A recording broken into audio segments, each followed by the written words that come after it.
Hey, girl. Hey, girl. How are you, buddy? Fatherhood has gotten to me. It's Matt Braunger. Oh, I'm so honored to be joined by one of the guys from Metalocalypse right now. All right. Don't you have some truck stop you should be chasing a lot lizard down at right now? Talk to me like that. 20 seconds in. This is just growing and connecting. Oh, God. My hair in the back of my head is just looping around my ear.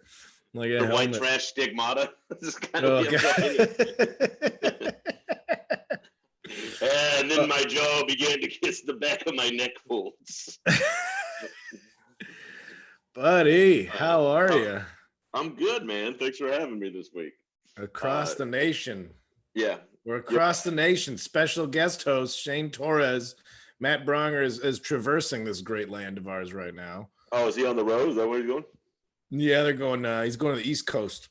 Oh. Just throwing a newborn baby in a car for a cross country trip. Jesus Should be Christ. fine. I can't think of anything that would. The very idea. No, not even a little bit. Am I ready for any kind of fatherhood? Like at that, I was like, that means I can't listen to the music I want. Is what I thought. Not how do I keep this baby safe.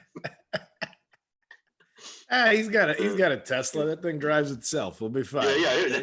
They can both sit in the back seat with the kid. They can both just side by side. It's like lots of pictures. Like here's us getting onto I-95. Yeah, just in the back seat with the baby seat. Tesla. It's fine. It's fine. We're special. Oh man, they're gonna drive the whole way, huh? Yeah, nobody's trying to fly. Yeah, I guess all that Rona action. I don't, man. I think I put enough booze in me last night that there's no way I can catch Corona. All right. But I think I did my first live show. I haven't done a show since March. I did a show last night. How was it, man? And what was it? It was okay. I'm going to be there next week, and I want to do spots. It was on the rooftop of a parking garage, downtown, and it was socially distant. But this is the first one I've done, so it's like getting used to the spaced out laughs, if there is any. It's so bizarre. Yeah. But it felt good to get back into it. But I like 6 months of thoughts that have not been, at least as a comedian weekly, you get to find out if it's tilting towards a joke. Like, oh, that was kind of funny workout. I just have 6 months of ramblings that I'm like, oh yeah, okay, maybe you can lose this skill. I like the idea of you like doing topical material from 6 months ago. You never got out. I mean, oh God. Hey, how about that Tiger King? Remember that part when everybody was like, "Oh, we gotta stay inside." At least next Netflix has some fun shows, and now it's like the Civil War that we're all preparing for. We knew we were gonna lose. Like I'm still doing a lot of shows, and everything's getting worse. And I'm just like, this is not gonna bode well for me. I have to find an exit plan. I applied for my Irish passport. Did you? So, yeah, that's a smart move. That's a real smart move. Yeah. I was like, I gotta go where I can speak the language. My mother was from there. I'll be an outsider, but I'll get my way in. I might have to go. I was legit thinking about like, where's the next place to be able to do comedy or provide for myself that's not the United States. I don't know if this is. Yeah, I don't know, man. I kind of think I was like, maybe I'll go to Germany. Just good. Wouldn't that be the weird place to end up? Yeah, we're gonna be refugees soon enough, man. Oh God, we are. I'm just like, it's bad news after bad news. Like, when are we gonna get our Uber? Is our life kicking it off? Isn't this what you and Braunger usually talk about? I don't even know, man. It's been it's upheaval around here. I got back from a show. My neighbors got she got Luxembourg citizenship. Really? Yeah.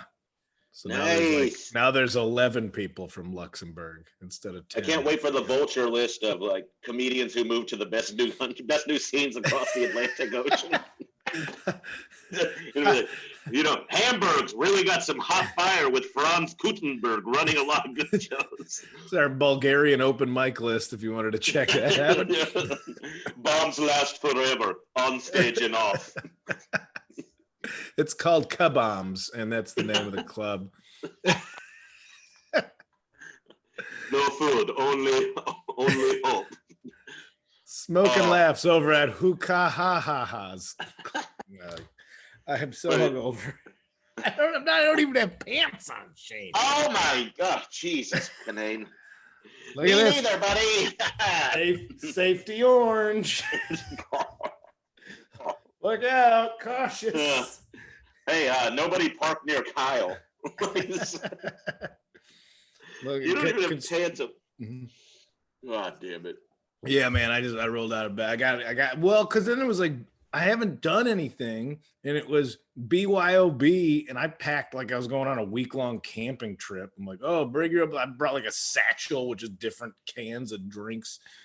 Because I'm like, parking. I didn't know what I was doing. White Claws and Coors and fumbling through it.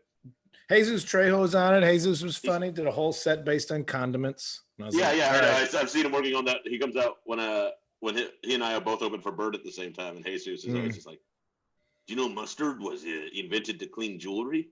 Not really. He's a great guy, man. I love it. Yeah, he had a joke about like, you want to make friends? Just have some mustard on your shirt. Somebody will tell you.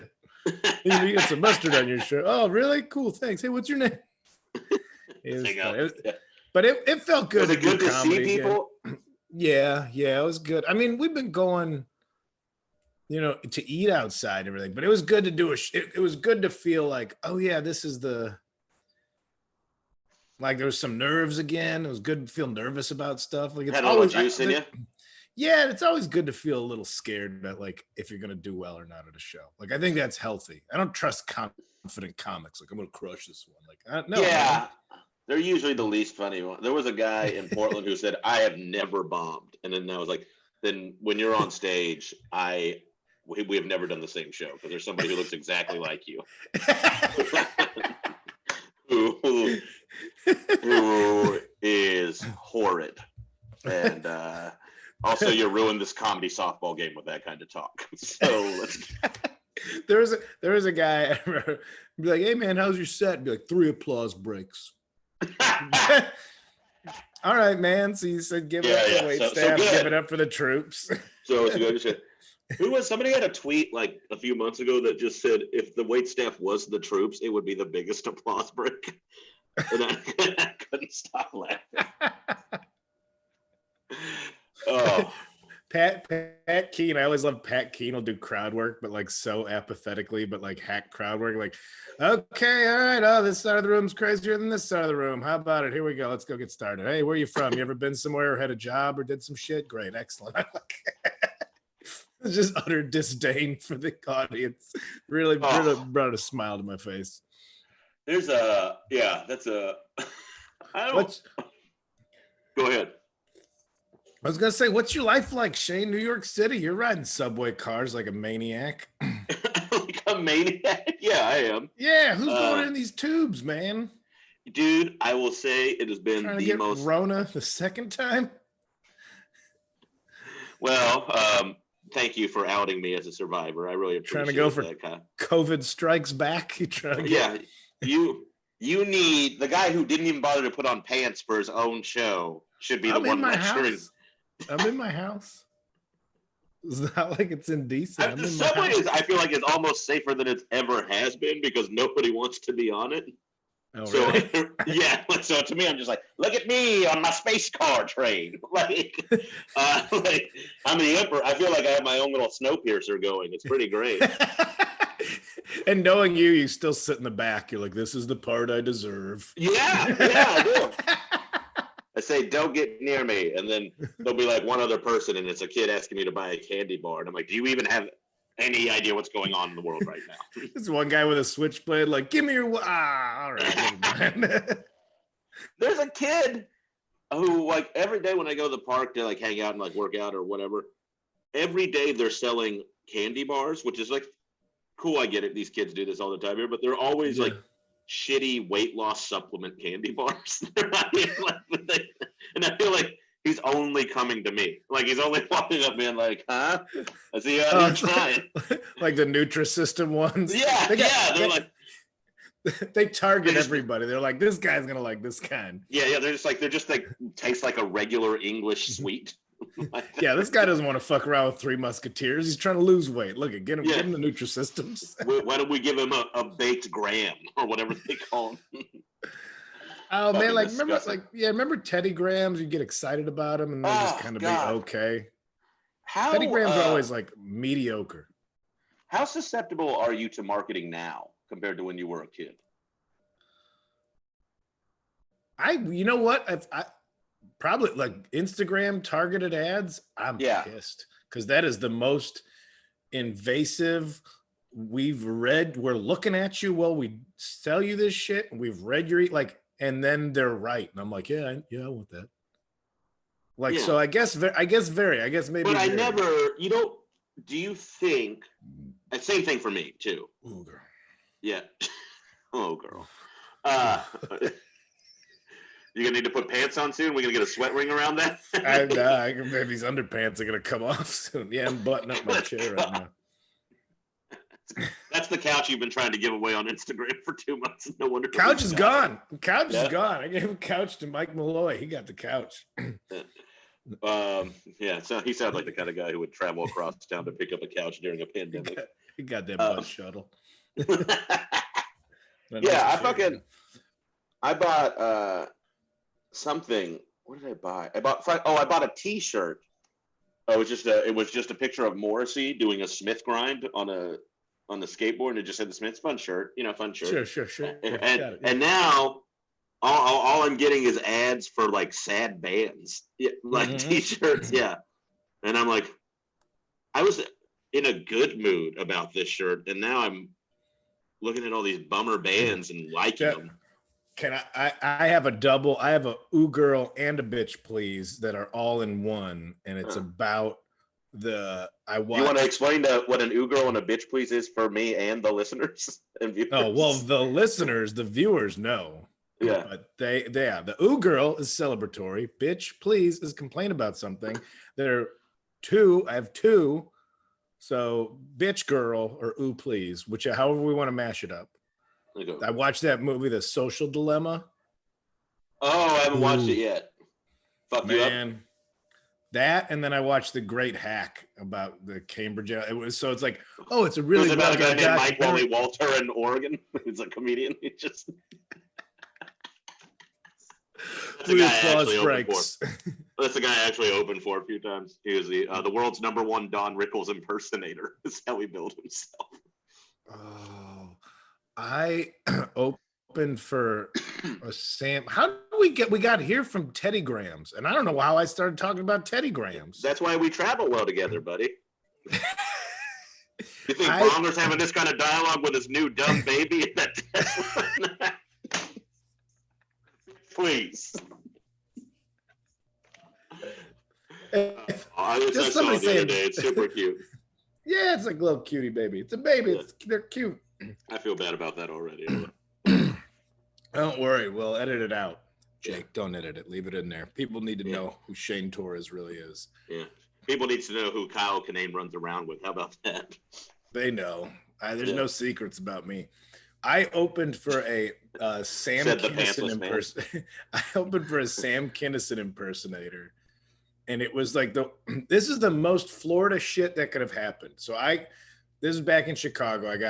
I'm opening for this Sam Kinison impersonator at a club that's in the basement of like a honky tonk line dancing bar. The van rolls up. Man, his name the first time you get to turn down one of those gigs, you've never felt more powerful in your life. I had fun playing there, man. But this was like they had their own van, not like tour van, but just like a Chevy Astro van painted green with the word "Screaming Sam" on the side of it. Also billed was the world's youngest stand-up comedian, who was the Screaming Sam's manager's kid, who you could tell the dad would just force this kid who should have been in school, but is instead opening up. A child is opening up for a Sam Kinison impersonator. Yeah, God. Very off-color jokes that the father clearly wrote, like, say it'll be funny. And they're all about like seeing his dad's little dick. And everybody's like, oh, this is real weird. And then Screaming Sam would come on stage and he looked like And him. you're middling on this? I middled. I middled, and I think I might have followed the child. Don't edit that to make it sound like a pedophile. In the lineup, I followed the child. And then Screaming Sam came on, but he didn't have an hour of material. So he would do some Sam Kinison, and then he would like just try and do new stuff as Sam Kinison. And so it's just like a David Lynch dream. Like this is Osama bin Laden, kiss my ass. Oh. Just yell out headlines from the news and then go, oh. And then afterwards, everybody. Ninth Circuit Court approves abortion rights. Ow.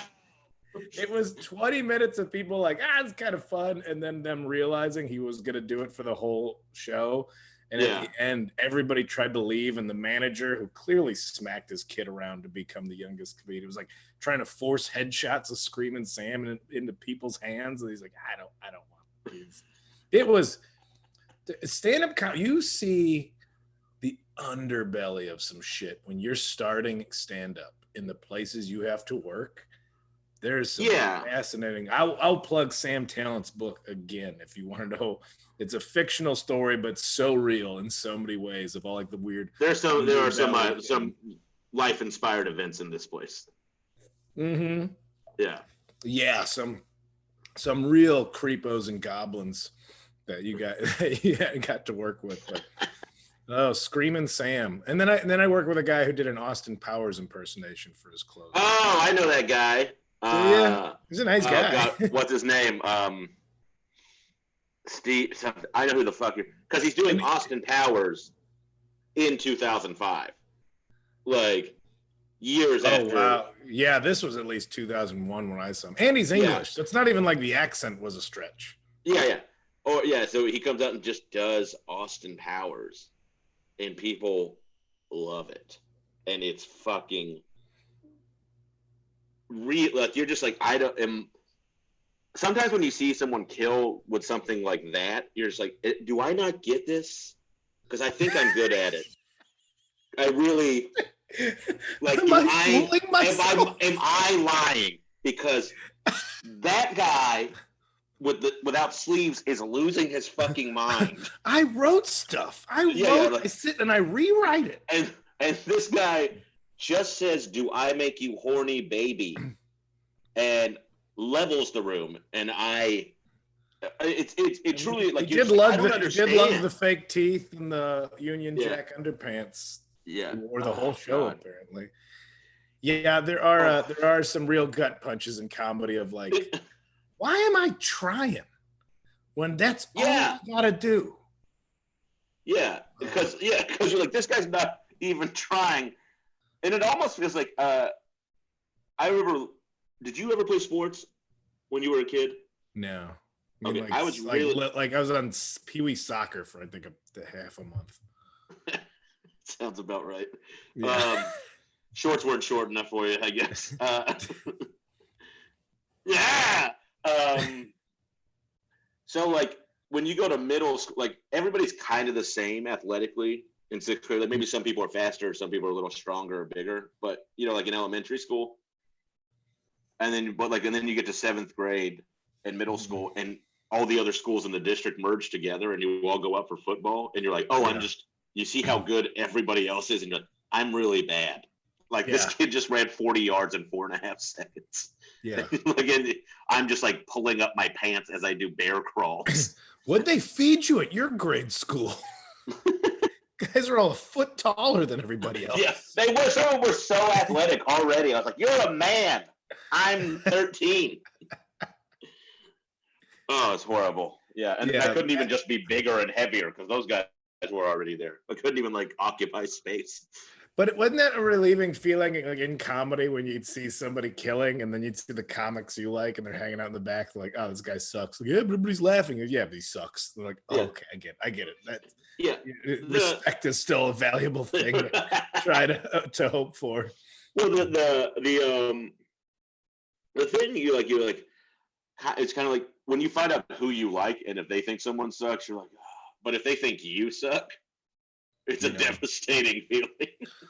But I like there was still some hack stuff that before you know it's hack, you're seeing it for the first time and you laugh at it. Like that's where you got to put yourself. That's a very good point. Because the audience doesn't know. They don't know like, oh, well, this is the, it's like when you're 11 and you're just trying to party and somebody's like, Sonic Youth is a great band. And you're 11, you're like, this is just moody, boring shit. I want to listen to fun music.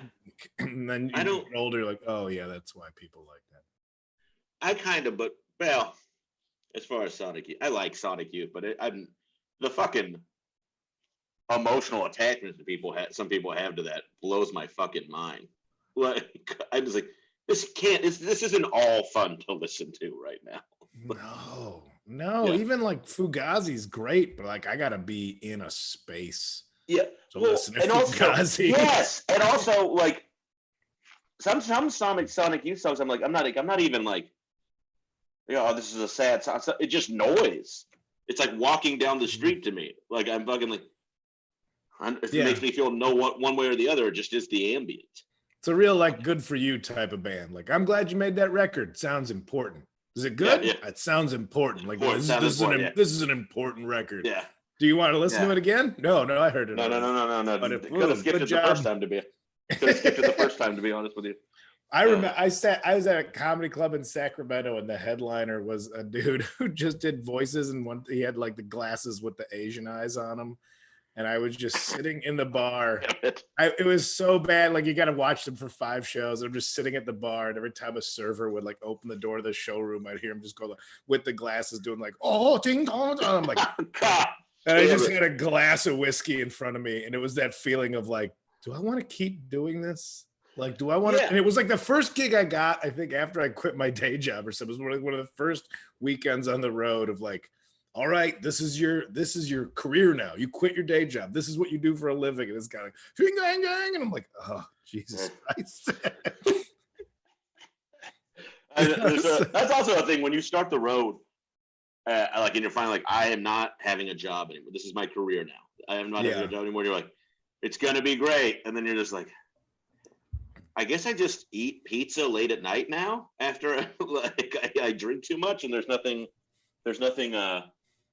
It's still kind of disappointing, like in a weird way.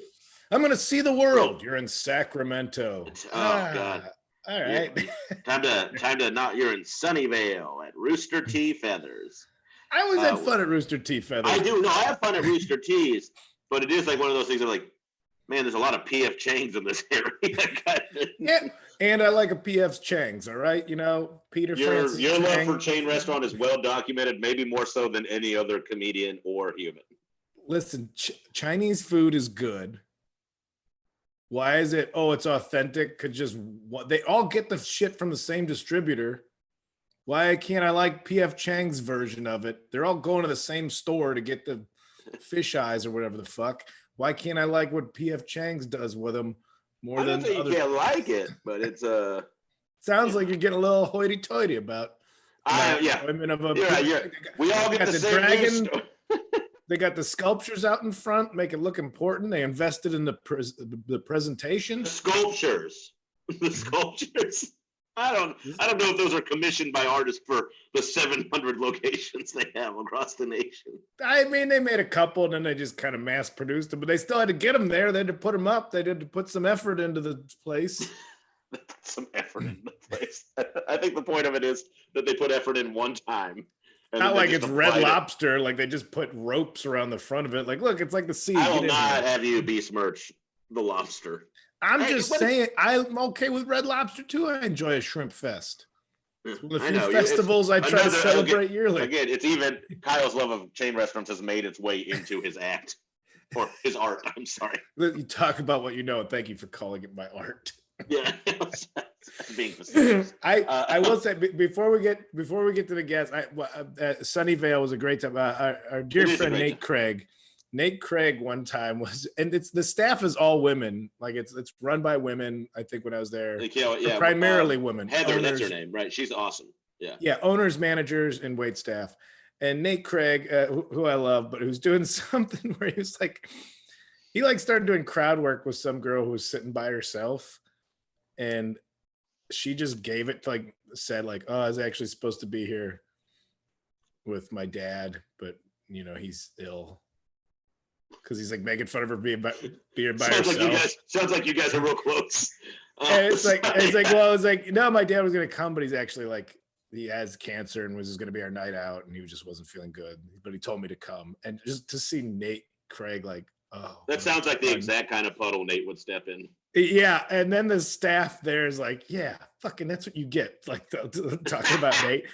And then I went back and played. I played somewhere else in the Bay Area, and that girl was back there. She's like, I just got stood up for a date, but I didn't want to take shit from that dude, so I made up the whole story. And I was like, that is so great. It's so great. It's just on the spot. You improv and buried Nate Craig while he's on stage. I was like, that's magnificent. And Nate just I killed. Yeah. Well, you could see he was like, oh, geez. And he was felt bad about it, but he's trying to because I think she had said one thing that was mildly interrupted, but hardly a heckle. And he kind of went hard at her.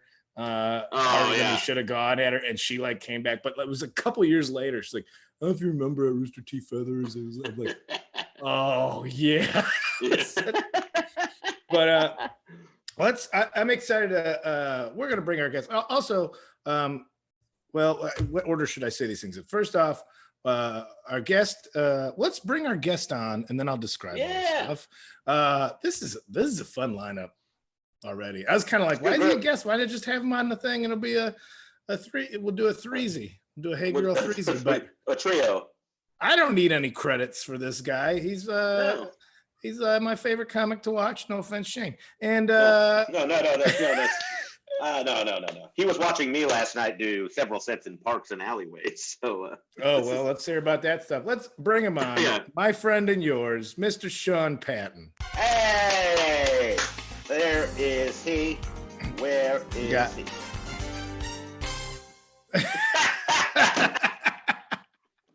What?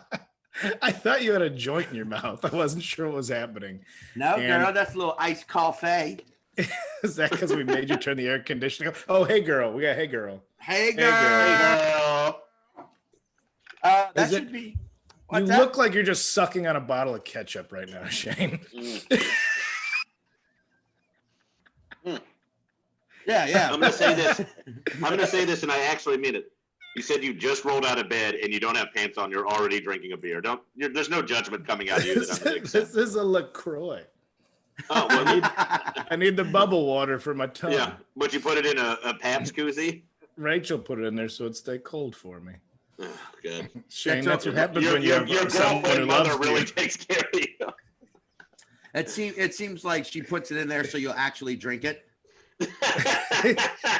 Look, Kyle, morning beer. You're like, oh, thank you, Rachel. Thank you for my breakfast beer. It's like dog medicine wrapped in a bacon strip, so I didn't drink it. Woo! Yeah, guys. I also did in August of 2005 in what was it? St. Louis, Mississippi, at a casino. I was hired to be an Austin Powers.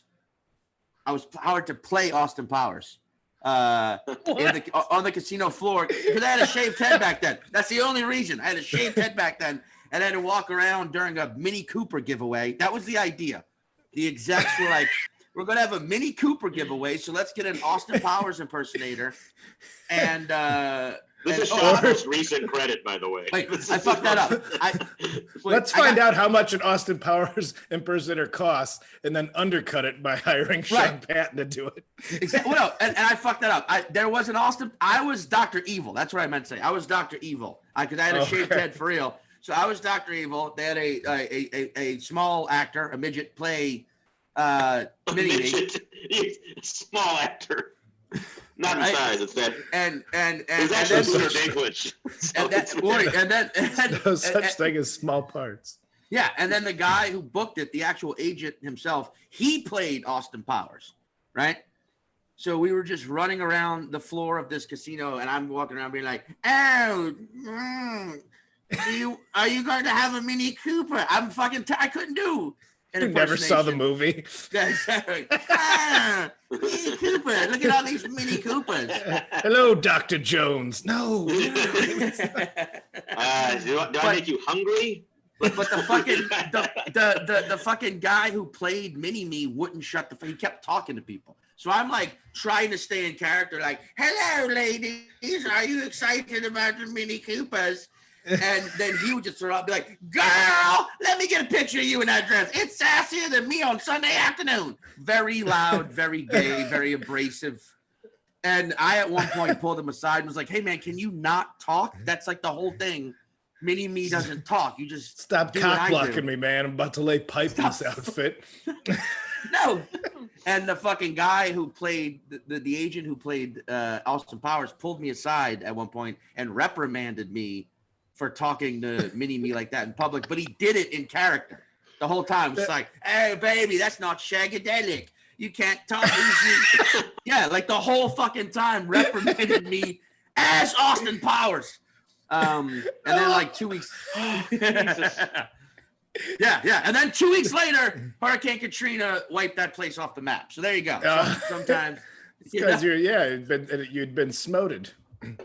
I love all the gigs you take because it's like entertainment, tangentially related to entertainment. Like, well, it's almost like being a comedian. I'm impersonating a comedian's character. That's a thing. But well, before we move, I want to say we're playing today. Sean, your charity is the Louisville Bail Fund. Very important this week. Yes, indeed. Gonna be important for a while, I'm guessing. Yeah. So you're donating to the Louisville Bail Fund. Because it's pre-taped, we're going to read all your names next week for the people that did donate. So we appreciate now for all your donations towards the Louisville Bail Fund. Hook it up. That being said, can I say how impressed I was that you just switched into full-on professional mode like that? Oh yeah, man! I got the moves. I got skills. Like I got glass. Look at these glass cutters from all that. From all that Cal Kinane just going fucking pro on us like that. Between the two of us, Sean, we're almost a fully dressed person. Yeah. You don't know if he's wearing pants, to be honest. Oh, that's true. Yeah. Yeah. I don't wear shirts.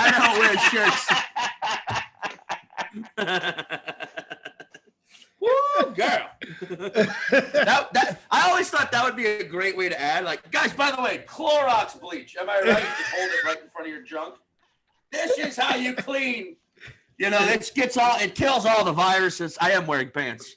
I don't wear a shirt till the sun goes down. You know what I mean? Shane, you know what I mean. Put it on for work. For work. God, I can't believe I'm the only one who got completely dressed for this thing. It's so upsetting. Completely dressed? You took a shower? Good for you, man. Look at Shane keeping his life together. Sean and I are spoken for, so we could let it fall apart. You gotta Exactly. You put enough stock in a human being to see your flaws. What happened, Shane? Maybe there's some girl out there for me someday, but not now. Yeah, I was gonna lie about maybe dating someone, but that's not happening. So you're gonna lie about maybe dating somebody. You can't even make up good stories. That's your tall tale big fish story. Is you might have a coffee date on Sunday afternoon. Shane is such a Lothario. He's too busy dealing with the swaths of fans after shows to have a girlfriend. So you guys went out last night. You guys are doing shows. We went out. We've been going out too much. Wait, Shane, we saw your boy we saw yesterday is also a buddy of Kyle's, right? Who, Sam? The guy we saw who's in the band. We saw outside the Commodore. Oh, no, I don't think. Do you know Blake? I can't remember. Do you know his actual last name is Midget? So I don't feel bad saying this. Blake Midget. He's in that band Page 99. Plays in Tiny Jawbreaker. Do you know Page 99? That hardcore man? Yeah. No.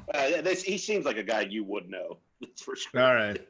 Yeah. I fall into a category. I'm easily categorized. I understand it.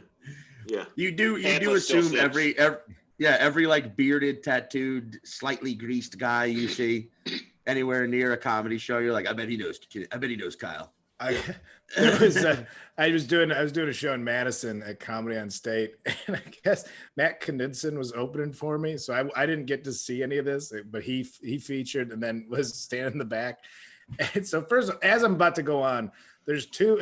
I found out later they're brothers, not in matching Black Flag T-shirts, but they clearly had their own like. Yeah. We're in the flag shirt tonight, and they were fighting. They got in a fight with each other about who owed each other a beer. And that's as I'm walking on. And then as I get to the stage, I just hear, they're kicking me out. Kyle, come get me. Kinane says, as the one dude's getting kicked out, he just goes, man, getting kicked out of a Kinane show for being drunk? Come on. Oh, God. Well, Wisconsin, God bless it. That's the part where Ann and Eve, the ladies that run that club, are two like just angels. Yeah, angels. And just like, I mean, look like models. Look like have the shape, stature, and handle themselves like very classy. Will drink anyone under the table. Yeah. Like you kind of expect. Yeah. When you see them, if you've never spoken to one of them before, you would expect both of them to have foreign accents. Both of them be like, hello, I'm from Greece. That's a terrible Grecian accent. But instead it's just Wisconsin. It's like JMOs. Line them up. We're drinking after the show's over. This toilet are going to fill themselves with shit. Let's keep going. One of them comes up and goes, so listen, I'm in there and somebody's throwing up during your set. I'm like, oh my God, somebody threw up during my show. And she goes, somebody throws up at all your shows. We're surprised there was only one. Yeah. Didn't even have a drink there. The subject matter just didn't really go for it. It's pretty upsetting stuff.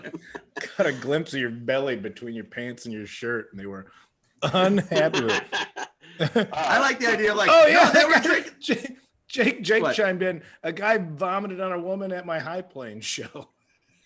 Like was behind her and Bart, and it wasn't. I don't know if it was. We just call that a little Kinane pillow talk in the business. That's what it's saying. I mean, I've done that at cons. I went to see Mike Ness from Social Distortion, and I made the mistake. It was like at the Park West, which was like, remember when Mike Ness like went to like, now he's like a country star, and it was like at a nicer venue with seats instead of standing up like a concert. Yeah. And I got so fucked up, and I was like, I'm gonna barf, and then I didn't want to barf around all the rockabilly guys because I'm like, oh, these guys don't party like that. They're all like cool looking, got their hair and their nice shit. Yeah. And I sat $400 flannels and all that kind of shit. Yeah, the Pendletons, and I just sat underneath the table that we were at, waiting to barf for a whole Mike Ness show. I just don't want anybody to see me do it. I'm surprised those rockabilly guys don't just like barf in a fucking Ziploc bag and keep it, because that's what I think whenever I see fucking guys spitting into a bottle, like keeping their dip spit, like spitting into a bottle. Like, do you just keep all your bodily fluid ejectiles? Like, that's fucking disgusting. Spit it on the ground, you fucking heathen. Instead of holding a fucking bottle of dip saliva. By that rationale, just like, they're like, yeah, man, this is good shit. And just zipping it up, throwing it over their shoulder like a fucking, like on a stick, like a hobo.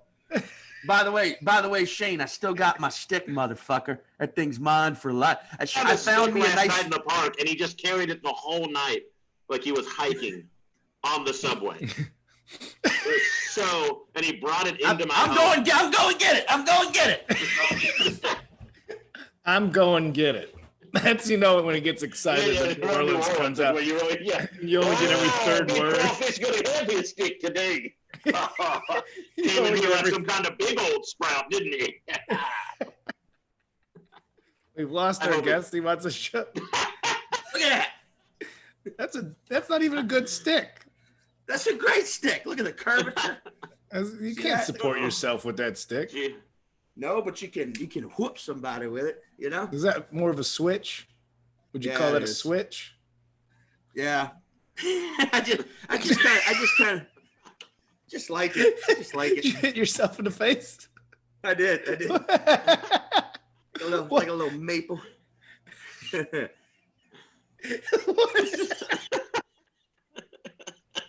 Look at that. We're watching you. It's natural. It's very nature. it's like a self-tape for a Lord of the Rings audition right now. It's so bad. This is like that Damn right. Jonathan Winters can improv with anything except Sean can't. Look at this stick. It's like it's looking in the way that I'm looking too. Whoa, look at that. Whoa. It goes up and down just like my heartbeat. You know? Oh, these Andy Kaufman disciples really great on me. It's so bad. Anyway, what are you guys talking about? What did I miss? What I miss? When I should have jogged into the living room and grabbed my stick. Don't make me go get my shillelagh. All right. Go get your shillelagh. Go get your shillelagh. I'll get that when it's necessary, when the time is right. A shillelagh's a weapon, right? Yeah, shillelagh is pretty great. Shillelagh is like an Irish. I'll go get my shillelagh. I'll go get it. All right, well, he's gone. Let's come up with more stuff to get him to run off and grab. It's like keeping a little kid busy. It's keeping a little kid busy while you're trying to have a conversation.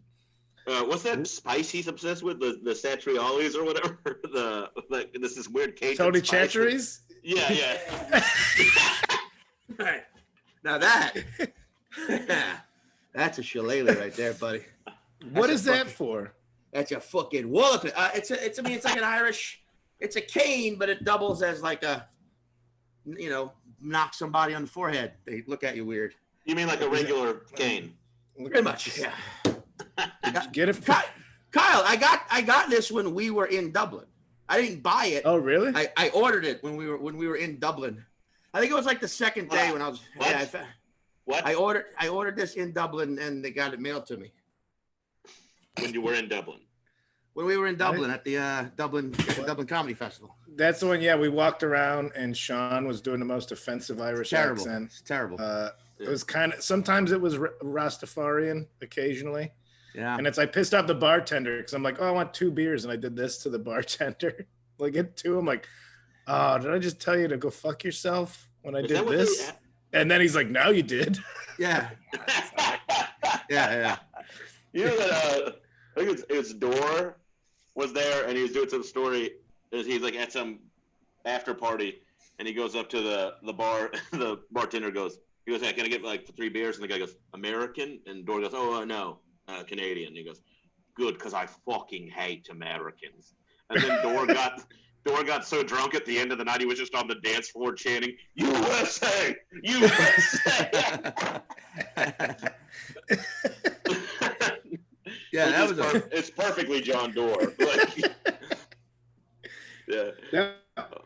You ever hear the story about him at Acme Comedy Club where he was like, he's doing a set at Acme and as he ends his set, he like knocks over someone in the front row's drink, but it was kind of empty. And he's like, oh, I'm sorry. And she was like, no, I'm sorry. It's fine. He's like, no, I'm Canadian. I have to apologize. I'm sorry. And she's like, no, I'm sorry. And this goes back and forth for like a round. And then he just goes, and then farts into the microphone, just rips one into the mic and then puts it in the stand. It's like, good night. And that's how he ended the set.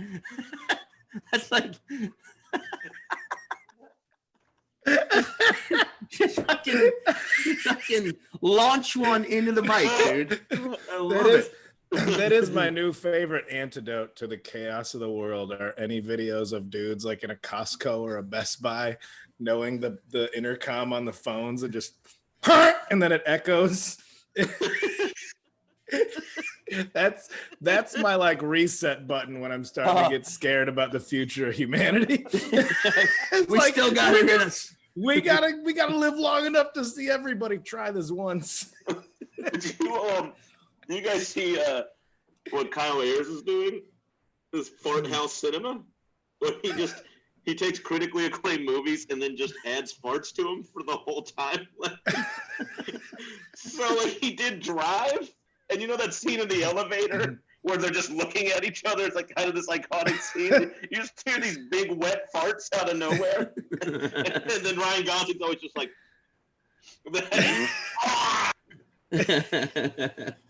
Well, that was the first thing I looked up when I found out about the internet was the farting preacher.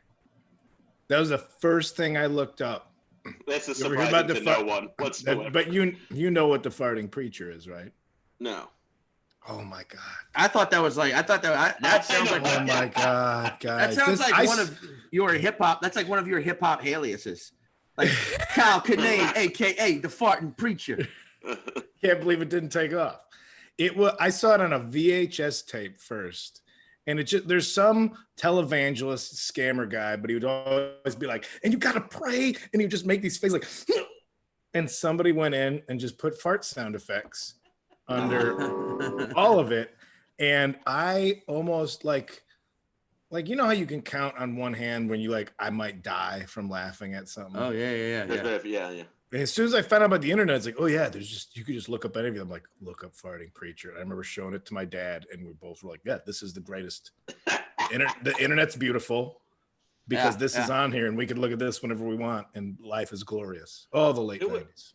There was some guy on the internet, and he would just wear his tidy whities, and you would only see his ass, and he would fart and be eating, like you would see the back of his head, and he'd be eating mayonnaise the whole time. And it was like I gotta tell Dave Stone. I gotta tell Dave Stone somebody's been peeking in his window again. Here we go. We got farting preacher coming up. Here we go. God wants to do a new thing in your life. Whew. Sometimes when we look at things, surely God can't be in this.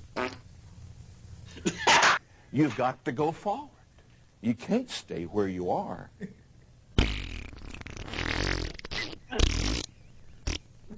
You cannot stay where you are. Now, listen closely. Oh, here's another word. Ooh, it's strong today. He didn't speak as a person that couldn't do anything. He spoke as a person who could do all things. Hallelujah. Isn't this something? And if you will use that little bit of faith you have, making that $1,000 vow in faith. Wow.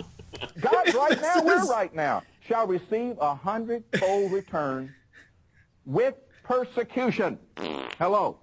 And I can't open up the window. Wow. I felt the audio was a little mismatched, but you get the point. Gorgeous. Oh, I got it. The audio was perfect here. That was amazingly timed fartings.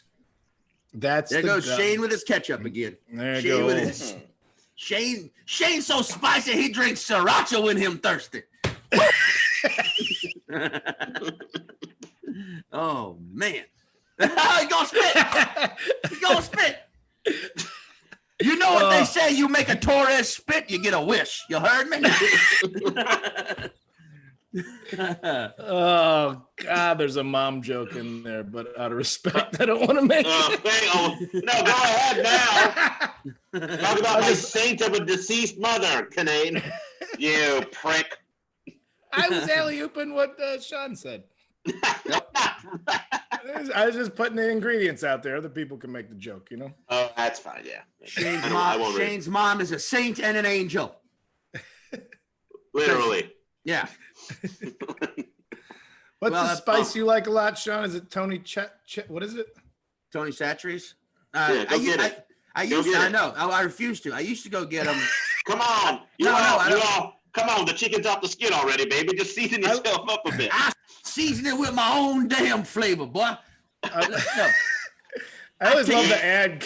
The ad was always like, when all the other kids was in school learning how to read and write, my pappy was teaching me how to make Tony Chachery special sauce.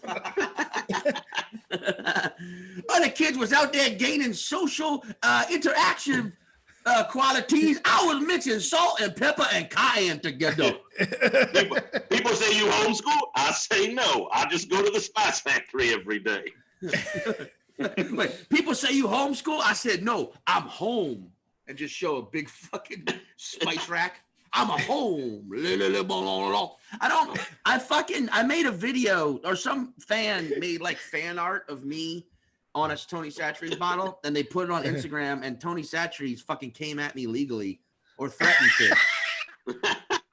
Nobody coming up with my secret herbs and spices. They were, yeah, and I sent them. They have been passed down from century to century from 200 generations. Well, like I sent them the video of me from that fucking Ari show that has like, you know, it has a lot of fucking views, and I was like, hey, look, I talk about it in this. That's where this comes from. Don't go after this guy. And they were kind of dicks about it. So I don't. I'm an Old Bay guy now. How about that, Tony's?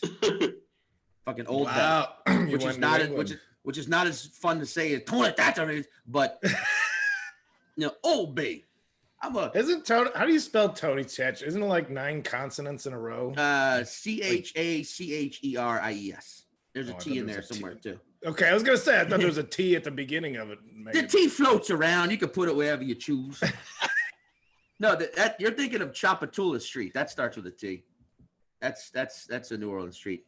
But yeah. Oh yeah, I remember trying to tell somebody where that was, and I just met him a block over because I didn't want to try and pronounce that street. Yeah, a block over on First Street. Yeah. I guess I could be on First or T Coochie Laps. Yeah. There's a lot of like it's on the corner of 2nd Street and Chapatulas, and that's a fun one. But then there's also like there were always radio DJs in New Orleans who just took that bit way too goddamn far. Like Chapatulas, I still don't know how to say it. I only been here 35 years. It's fucking. I always hated that fake. Like I can't pronounce this shit. You remember because when Kumail, before he was ripped, and when he would do shows, and there would always be the host. Even in New York, you'd have the guy who was like, Kumail, hard to pronounce his last name. And it was like, it's completely phonetic. What the fuck are you talking about? Or ask the guy. Yeah. That's a good Al Madrigal story, since we're just doing other comedian stories, I guess. There's a host of a show that just forgot Al's name. And so Al was like next to the stage and goes, all right, his next act coming up is come on, man.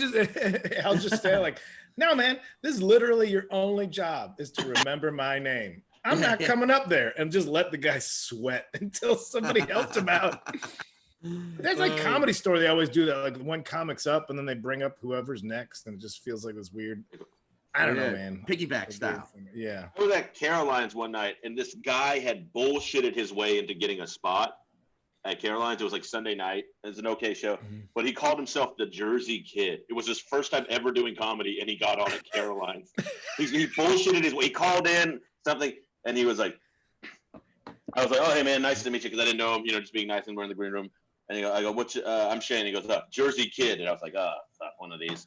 And he goes, what like the person who gives themselves a name, like, oh, God almighty. Mm-hmm. They're never good. Unless they're hamburger. Well, that's his name. That's his actual name. Hamburger Jones, yeah. Yeah. This God-given name. He goes, this guy literally goes, Adam Mamawala was hosting the show, and he goes, hey, and I was talking to him, I was like, oh man, this is your first time doing comedy? And it's like, Caroline's, that's crazy. That's amazing. I don't know how you pulled it up. And he goes, yeah. And he goes, hey, what's the host name again? I go, Adam Mamawala. He goes, that his real name or some ethnic shit? Is what he said. And then he went up there, left his headphones in the whole time, pulled his hoodie over his head halfway into the set, had no idea he was bombing, sat down on the stool, sat up, sat down so many times, like a Catholic mass, and went long. And then he goes, so I'm going to close on this. It won't be too much longer. Tells a 7-minute story about how he met Lena Dunham. She asked him, she goes, okay, it's nice to meet you. She goes, I got to ask you a question. are you a star fucker? And he goes, Lena Dunham, fuck you, bitch. And he just grabbed his dick and then left the stage by saying, hey, I want to remind you all to keep loving and laughing. I'm out. The Jersey Kid. Yes. That guy's he's got a show and development on Netflix right now. I'm a Jersey Kid fan. I'll tell you that right now. I'm now The a next fan time of... he tried to do it again at the New York Comedy Club, and Amy was like, who are you? Get the fuck out of my office. He literally was That's what I miss about the days when comedy wasn't cool, because then that's where all like the fucking weirdos were coming out to try. Like now you've got too many people who like show up and are immediately like, I'm going to be like a mix between like Ron Funches and Amy Schumer, and I'm going to do comedy for 2 years in New York, and then I'm going to move to LA, and then I'm going to get a Netflix special, and then I'm going to write for a TV show, and then I'm going to pitch my own show, and then I'll probably start directing. And I'm like, I miss the guy who would get on stage and be like, it's warm in here. I just want to go on because it's warm. And people that didn't know it was a comedy open mic. Yeah. There's a dude you remember like the people? You remember the guys who would show up with one of your favorite weirdos? All right, go. Does everybody have Yes, absolutely. But y'all go first. There was a guy in Portland that was around for a little while, and his name was the Automator, is what he called himself. And long gray hair, 5'2". Like he would always just go up and be like, I'm Automator. I am Automator. It was insane. There were no jokes. One time I saw him in public, not at a show. I went into a Whole Foods to get a mango that was $40. And I was in there, and I swear to God, Fabio was in the store, promoting some health shake. He was some all-natural health shake. And Automator was in there, and he saw me. He goes, you're like him, but Flabio. And then I was like, fat joke, whatever. And then fucking Fabio just started staring at me because I started laughing so loud. Like he's going to beat my ass. And the Automator was just like, I'll see ya. And then he crawled into a mouse hole. Dude, I was gonna say there's a guy in Minneapolis that I was there early and saw like the Monday open mic, which the club in Minneapolis, their open mic, the club is sold out. Oh, Acme, yeah. It's crazy at Acme, yeah. But there's some guy, and it's like we're talking before, like when you don't know somebody's routine, you see it for the first time. There's a guy named Fancy Ray, and he's just like we had a guy named Statutory Ray in Portland. Oh yeah, the guy looked exactly like what you think somebody named Fancy Ray would look like a coif suit, like early James Brown, like black guy but with a pompadour type thing going on. Ooh. And would just like had all these jokes, but like, and I'm dying, and all the comics are like, fuck this guy, because he would do the same set at the open mic for years. Would do the same set, but it was like all fake bragging stuff. He's like, people say, how many fancy rays does it take to screw in a light bulb? I said, there's only one fancy ray, so one. Oh, that's fucking great. One, because there's only one fancy ray. You see, that's the guy if Netflix were just anymore. Yeah. Dude, if Netflix were just giving out specials to those guys, bravo. Like if Boone Shakalaka got a fucking special, or just Boone now apparently. Yeah. But we had a guy in New Orleans when I was starting out. R.I.P. God rest his soul. Keith J. Romey. R.I.P. He's dead now. But he was a guy who he showed up and everybody thought he was in his 70s and he was in his 40s. But he had he was sick. But he did. Poor guy. But he did this thing. He showed up. He kind of talked like a mumbly way of talking, where you couldn't really understand him unless you listened real hard. Yeah. Well, no, but yeah, from New Orleans.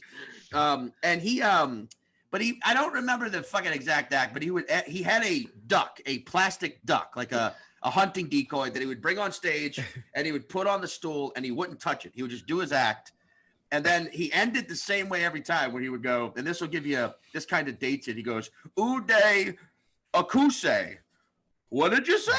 I said, Uday Akuse, talking about the Saddam Hussein sons. Who did you say? I said, Uday Akuse. And he would do this 8 times, and then out of nowhere, grab the duck and just go, flack.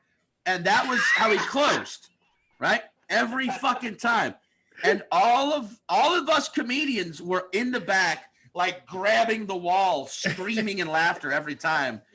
And then one time he did that, and some fucking asshole in the audience went, "Seen it!" and you could tell, like it deflated him. Like he got off stage, it was all just like, oh, they don't love me anymore, and we were all like, you shut the fuck up, you fucking piece of shit audience member. Keith J. Romy is the best. And then he didn't show up for like a month.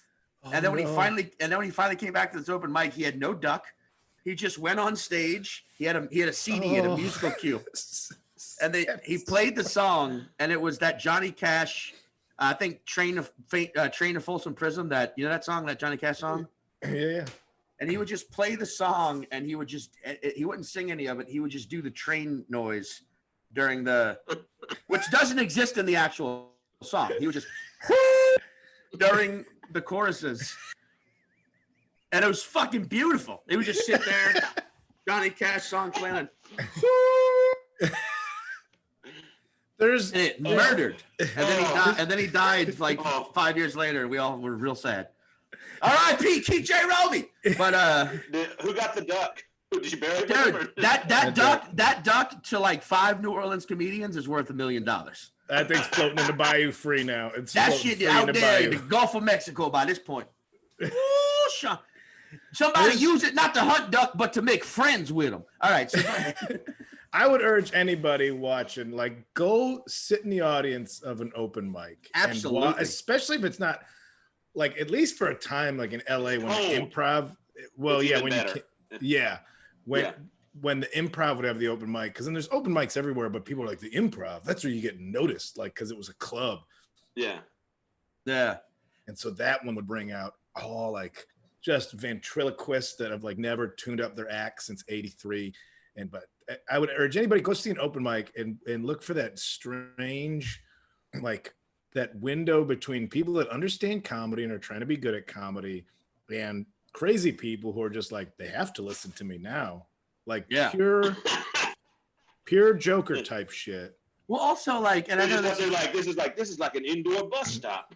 I can scare all these. I went to an open mic. I did a show, and then there's an open mic afterwards. I'm like, man, I haven't like sat and watched an open mic in a while. Like, let me just hang out in the back, drink some wine, and just like let me just soak it in. And this, first off, some guy came in.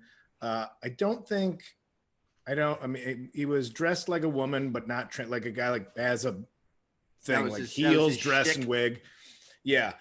Put his laptop on the table in front of the stage to work on his set. Just laptop open at the very front of the stage. He gets in first, and the show was hosted by two like non-binary, whatever, like I don't want to mess up the term, but like, and it was like a super safe space open mic. And I don't know if this was a bit, because if it was hilarious, but like, we think that a light is aggressive, so we actually just shake this tambourine when your time's up. What? And this guy gets up there in his like high heels, his dress, and his wig with the laptop next to him. Where is this? This is LA. This was in LA, and it was Echoes Under Sunset, but it was like Echoes on Pico though.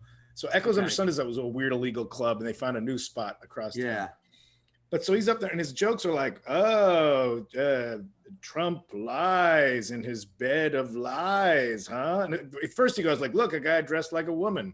That's crazy, huh? Now that I have your attention.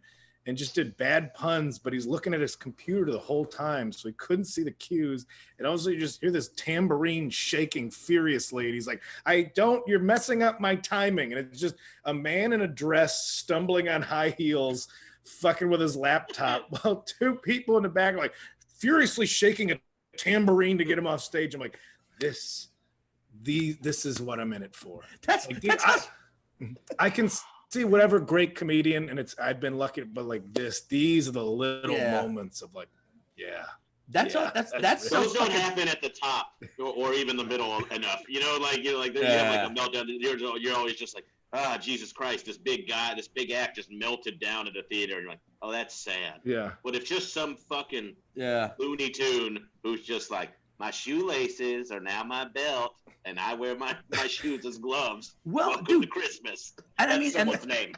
This one's a little fucked up, but not really. This is right, because like I'm so happy I started in New Orleans, because New Orleans is a very lively city, and you get a bunch of crazy drunk lunatics trying shit out, but you also get those like suburban dads and moms who you could tell, or just like people who like would never, they only go to New Orleans, they only go to the city on the weekends, and they only go to Bourbon Street. These people who live like 30, 40 minutes away, who like work on a character that you could tell have like worked on this, like the bad boy of comedy. I'm the bad boy. And they get a sports coat, and they watch way too much Bill Hicks, and they show up like they're the bad boy, and they've got it all like rehearsed, and they get on stage and like they're always libertarians. Yeah, all I'm saying is women, right? If they drive, why don't they just use their vaginas? They can do everything else with their vagina. Hey, I think they should. You know what? What if I'm selling a car? Hey, it's the Ford Taurus now with the dildo steering wheel, and you can tell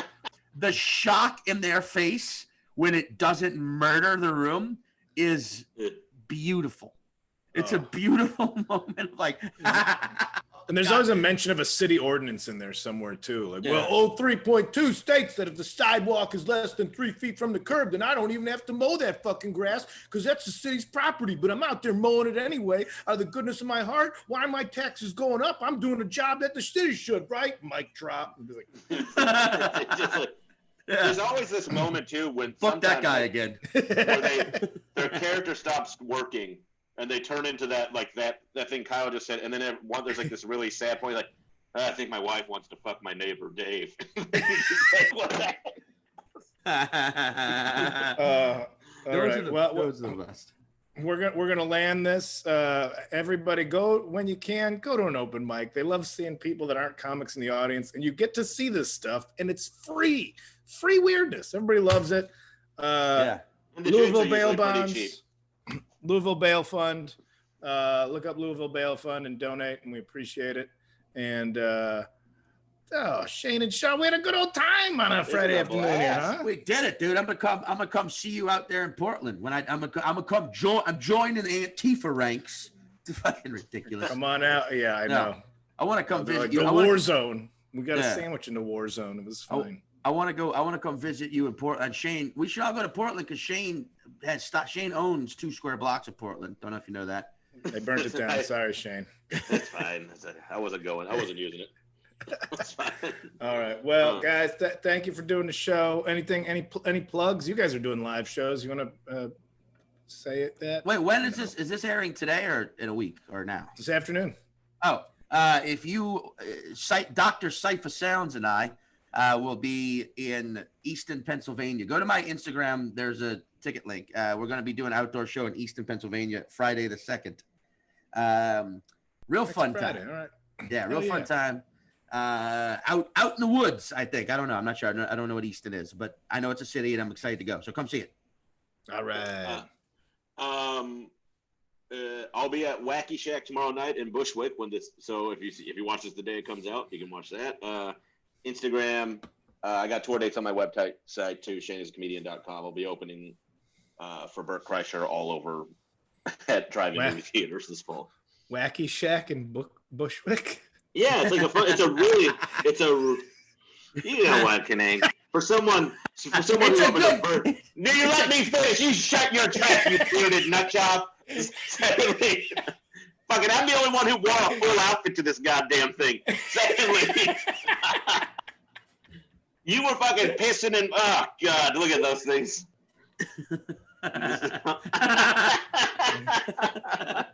Oh, all right, everybody, let's do it. We got Jake's account just got canceled. All right, we're all done. Thanks, everybody. Bye, girls. Bye, girl.